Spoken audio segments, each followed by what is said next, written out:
Indonesia, August 27th, 1883. All around the island chain, just days prior, there were celebrations and festivals.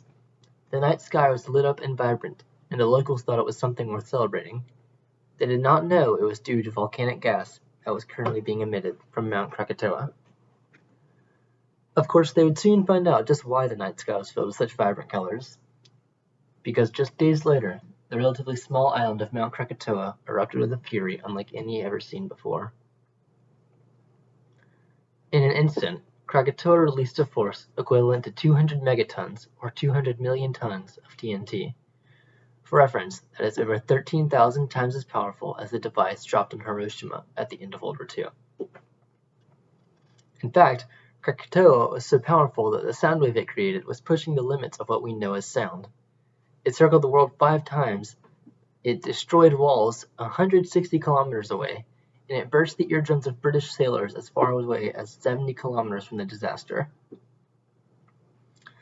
Surrounding islands and their unfortunate inhabitants were quickly subjected to a blanket of white hot ash, and many people were burned alive or made homeless as their homes burned to the ground.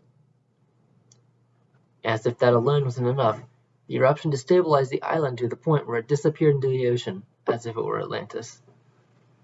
The cataclysmic event spelled doom for nearby islands, because it created a tsunami that reached a mind-boggling 41 meters or 134 feet high.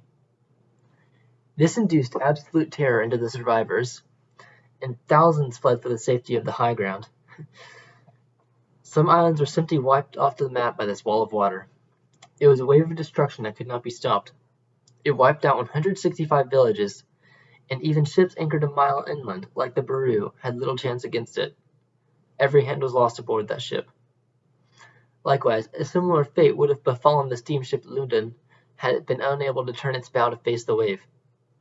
It's recorded as that as they rode over the wave, no one aboard could make out any details of the small town where they had been anchored. It had simply vanished.